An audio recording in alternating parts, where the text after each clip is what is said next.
I don't know that many people who'd say that they're happy with their own governments, except if you live in North Korea, in which case you've got no bloody choice. Well, you're going to want to pay attention to this video, because it could give us the answer to a far better way of living, where you actually get to choose the government that you live under. You actually get to choose what sort of government you want. Before I get to the answer, you need to know the problem. So, what's the problem?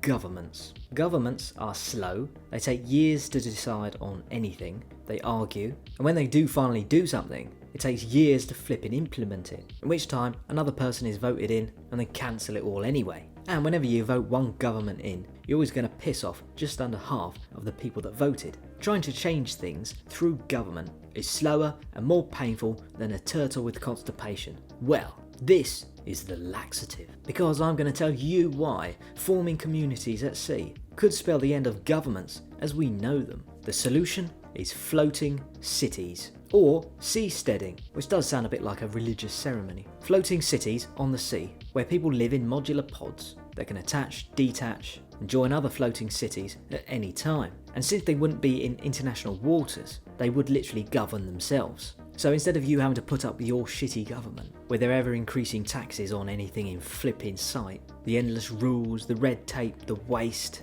the regulations, and so on and so on. Instead of that, governments would have to compete to have you as their citizen, just like companies compete to have you as a customer. And so if another floating city comes along that you prefer the rules on, you can just detach from your own and go and join that one, instead of debating in government and arguing all day on the news, on social media, bitching and whining about how best to reorder society. Instead, we can just test them out in real life, at sea, to see which one wins. We can have a capitalist city, a communist city, a 90% city, a zero tax city, and see which is the best way to run society. It would be like running real-time simulations in order to find out once and for all the best way to reorder and run our societies. To be honest with you, I'd like to live in whatever floating city just can auto-accept cookies, so that when I land on a website, I don't have to click accept the fudging cookies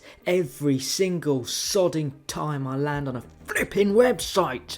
Ah! So what would a floating city look like? Well, I don't think it would look too dissimilar from some cities that we already have. For instance, instead of roads, you could have floating tubes to walk through, or it could be like Venice, where you just use a little boat or gondola to float between platform to platform. And once you have the platform, you can essentially build anything you like on it. And the cities will be like our cities now. They'll have hotels, green spaces, casinos, housing, tennis courts, football pitches, brothels, anything you can bloody think of. Just like a cruise ship has all of these things. Just imagine 100 cruise ships all docked into each other. There's your city. Now the business model of cruise ships is the same business model that these floating cities would probably employ, where cruise ship operators compete against each other, right, to have you as a customer. This is a good thing, because no longer do we need to rely on governments where they have some kind of monopoly over us, tell us what to do, say and think all the sodding time. We can just float off and do what we want, be like flipping hippies at sea.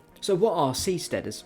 On their website, they say that they plan to build floating islands or seasteads to host aquaculture farms, floating healthcare, medical research islands, and sustainable energy powerhouses. Our goal, they say, is to maximise entrepreneurial freedom to create blue jobs to welcome anyone to the next new world, they write. Ooh, sounds like Atlantis or something.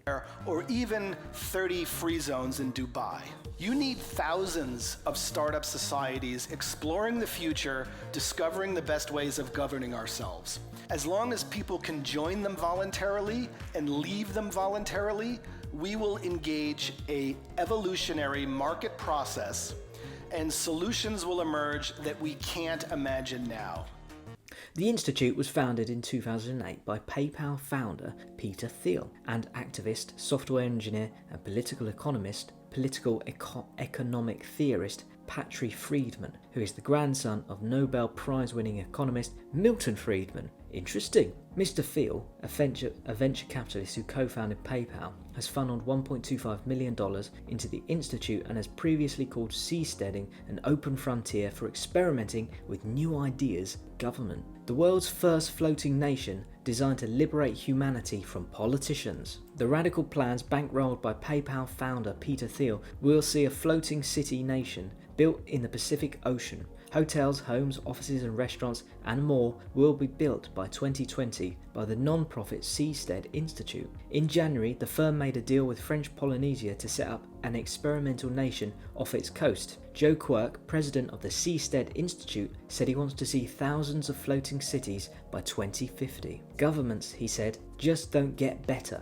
Mr. Quirk told the New York Times. They're stuck in previous centuries. That's because land incentivizes a violent monopoly to control it. First revealed in January, the plans have been approved by the French Polynesian government, which is now creating a special economic zone so the floating nation can operate under its own trade laws. The tiny nation, a collection of 118 islands in the southern Pacific with a population just over 200,000, has granted the Seastead Institute 100 acres of beachfront to operate from. French Polynesia is interested in the project as the area is at risk from rising sea levels. It may seem like an ambitious plan, but the group believes semi-independent cities would be the perfect place to try new modes of government and agriculture methods. That is so true, isn't it? I wonder what agricultural methods you could actually have at sea. Obviously, I'm thinking quite futuristically, but you could build like huge hydroponic pyramid greenhouse garden things. That would look pretty cool. And you could have like the seawater going in. Mind you, you'd have to purify it with...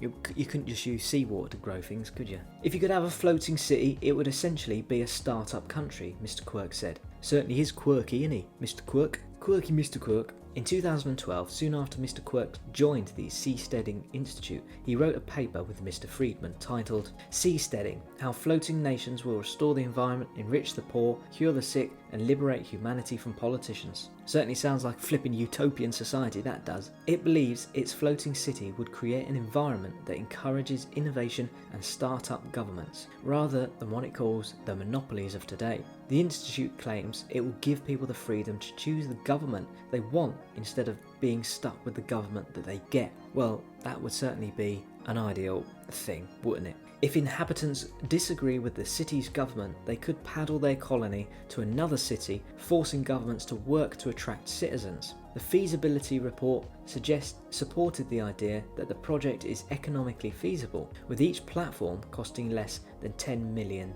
or $15 million, which works out at a similar price as land in London or New York. And I can imagine, to be honest with you, that those platform things that cost that much money would only get cheaper. Speaking in 2008, Mr. Thiel said, "Decades from now, those looking back at the start of the century will understand that seasteading was an obvious step towards encouraging the development of more efficient practical sector models around the world. We are at a fascinating juncture. The nature of government is about to change at a very fundamental level." Well, this is probably a very good idea and probably comes right in time, because trust in governments is in the West anyway, an all-time low. What we're seeing the decline of the Western civilization, as in the American civilization. They are not going to be the world's leading superpower in 10 years. China will be. And if we're going to live in a world where China is the superpower, that means we're going to have to follow a lot of their rules. Now, China is pretty damn oppressive. It's a one government country, communist, with a mix of capitalism. So they can basically tell their citizens what to do. Now, if they want to turn tyrannical at any point and start shooting people, which has happened in their history, then there's not much we can do about it. However, if we have floating nations, cities at sea, we could theoretically be free from oppressive governments, unless they start chasing us and blowing us to bits. I also looked online and it said that there are other countries following suit. Island nation the Maldives is creating an innovative floating city that will help mitigate the effects of climate change and stay on top of rising sea levels. So that's good, isn't it?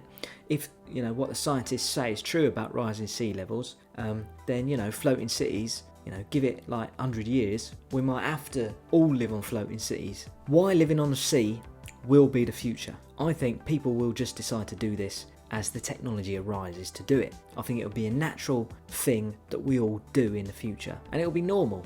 Because the sea currently is uncolonised. You know, no one lives there except the billionaires in their yachts. And people are saying that we're running out of space on the land. Yeah, we are running out of space on land, but not on the sea, because 80% of the planet is sea. Yeah, but Jack, surely someone owns the sea? Nope, they don't. A country only owns 12 nautical miles extending outwards from its border. So, living on the sea means you actually be free of government's rules and regulations. And 80% of the planet is sea, which means that there's more room on the sea than there is on the land. Loads more! Unless they make it illegal, which I don't think governments can do because they don't have any jurisdiction over the sea. And if you don't like a certain way that your floating city is going, perhaps they decide to one day just up the taxes. Well, you can just up and leave and go join another one. And the most successful cities will be the ones with the best rules. And if it was me, I'd probably go and live on one where James Corden was banned. There is one thing to mention.